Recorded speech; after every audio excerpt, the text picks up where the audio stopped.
internet! Welcome back to Mutton Chop Gaming. I'm the Mutton Chop Gamer, and this is my first time addressing you as a news correspondent for GenGame.com.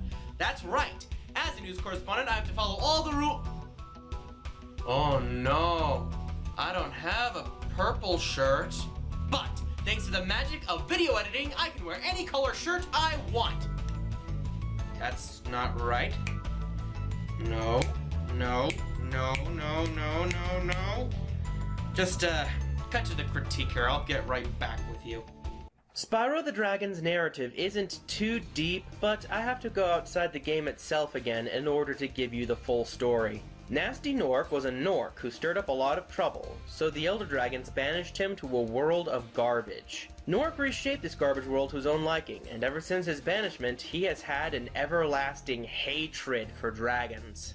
Later, in a documentary being made about the dragons of the different worlds, a dragon calls Nasty Nork stupid, weak, and ugly. Naturally, he doesn't like that very much, so he uses his magic to turn gems into soldiers for his army, and turns all the dragons into crystal statues. The only one who managed to avoid being transformed was Spyro, because he was too small to be noticed. Now it's up to Spyro to free all the dragons, reclaim all the treasure, and save the dragon eggs. Well, that's if you're a completionist. If you're a regular player, you'll only need to save 50 of the dragons, get 6,000 gems, and only recover 5 dragon eggs. On the downside, you get an unsatisfying ending if you choose not to be a completionist. You know, that's something I don't like about older games. I'm fine with the completion bonus being something awesome, but a better story ending? Why not something that makes the game itself more fun, like unlimited fire breath instead of just puffs? The ability to fly after a charged jump, or maybe even extra health. There, I just listed 3 different completion bonuses that would have been better than just giving us a satisfying ending, where they could have just given us that ending in the first place and say that Spyro could train to become even better. The narrative is alright, but if you save a dragon, they don't usually do anything good for you. Hey, what's on the other side of that river? Why don't you glide there and find out? I saved your crystallized tail. Just tell me, you ungrateful lizard. Draw me like one of your French girls, Spyro. Altair? The wisest assassin who ever lived? Oh, this is such a great... Oh, it's just another dragon. And usually they offer you gameplay hints that you already figured out. Why put the dragons after we ran into the obstacle that we had to figure out in order to get to the dragon? I understand wanting us to figure it out ourselves. I really do. But why put the tutorial in at all if you're going to put the tutorial in after we already figured it out ourselves? It's just dumb. Moving on to aesthetics, this game looks pretty good for being almost 20 years old. See, industry? Spyro's visuals only have pixelation issues because it's an old game, but stylized to look like a living, breathing cartoon. Whereas GoldenEye looks like crap. Ocarina of Time, stylized. Mario 64, stylized. And all it took for them to be updated was minor coloration and graphical updates to reduce polygons and pixelation. If this has been established for so long, why is it that too many game companies think that making games that will look dated in about 10 years is a good thing? But I digress. So let's just say the painted cartoony style works to create a cohesive universe where everything fits in well. Except for the swamp anyway. Even the desert we had in this game seemed bright and colorful, but the swamp is just dark and ugly. I get that they wanted to make the worlds distinct, but you couldn't just make the swamp a little brighter to see where we're going? You wouldn't even know there was stairs here unless the camera was positioned just so. A little coloration difference would have helped. But I'll get to the camera later. As for the music, it's not that great. Nothing about it is memorable. I don't remember a single melody from the game.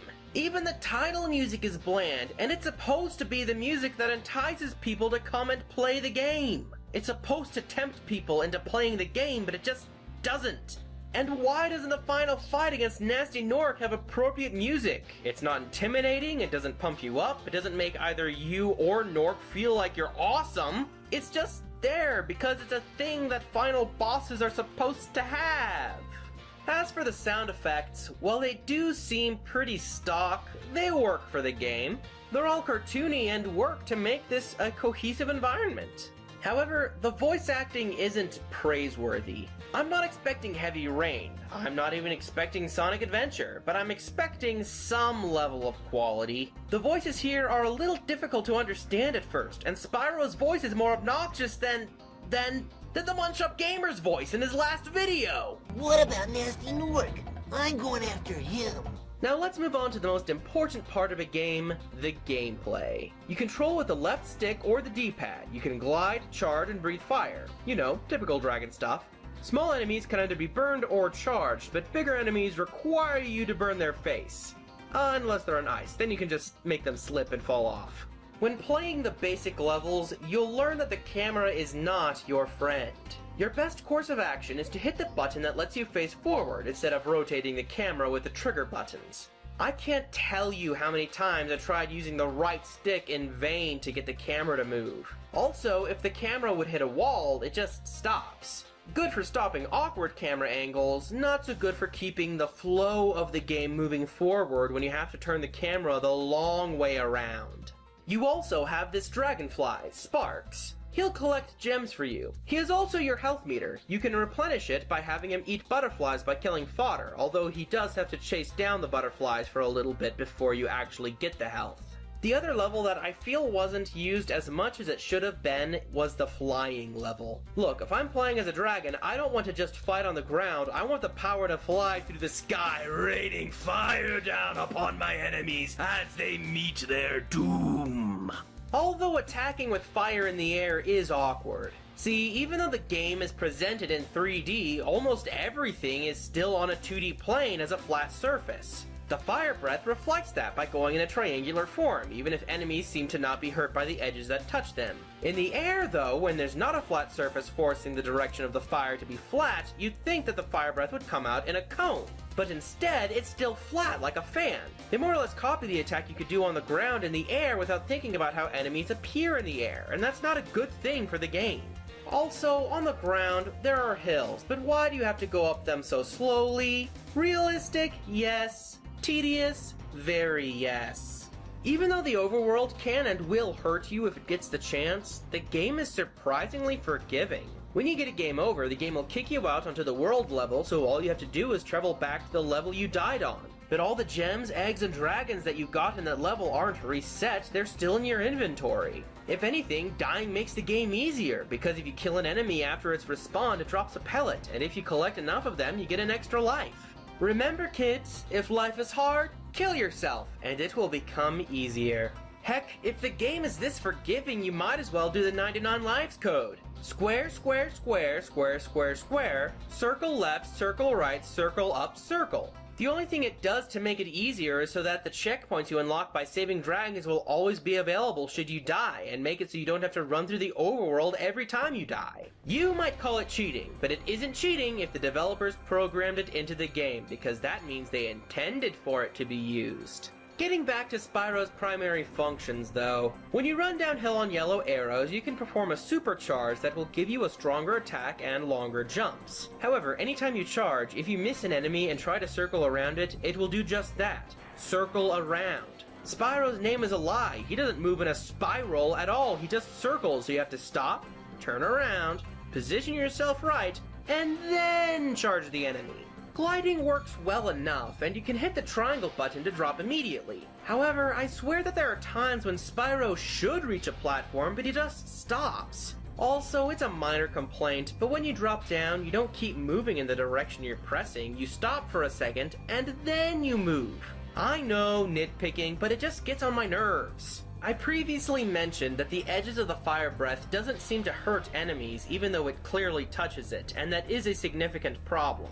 When Spyro is kissed by a red fairy though, his breath becomes more powerful and he can kill enemies he couldn't before. There are also bosses in this game that are just ridiculously easy, save one. Nasty Nork. Unlike every other boss fight where there's a checkpoint after you get through the opening level, you have to do one entire long run. Oh sure, it's not a long run per se, but chasing two thieves and Nasty Nork twice, with the second chase's time being limited by platforms sliding into the walls, you're bound to die a lot. And every time you die, the thief's "nya nya nya nya nya" tune will drive you insane. This game is openly mocking you because they decided to have a spike in difficulty. No other bosses are difficult compared to the levels you just played. This boss, however, is much harder than anything in his entire world. This boss soured the entire game for me, almost making the entire thing not worth playing through. I'm fine with the last boss battle being hard, but the bosses need to scale in difficulty. Every other boss was pretty easy, but this battle was just a pain in the butt. Don't take it that the game is bad though. It's above average. It's good, but there are just minor things holding it back. I would love to see this game remastered to fit the standards of today, and I'd like to see some of my ideas expressed here be put to work. I'd like to see a better conclusion for non-completionists. I'd like to see the visuals be put in HD. I want the gameplay to be tweaked slightly. I want the live system gone so we can just start again from our last checkpoints, and I'd like, for the love of crap, to have a mid-level checkpoint for Nasty Nork's battle. Look, it's my job to tell you what I personally think of a video game, even if it's one that you played in your past that you really like. That said, I like Spyro the Dragon. I'm giving it a B+. It's a genuinely good game with only a few minor flaws. Now, if you'll excuse me, I'll see you guys next week.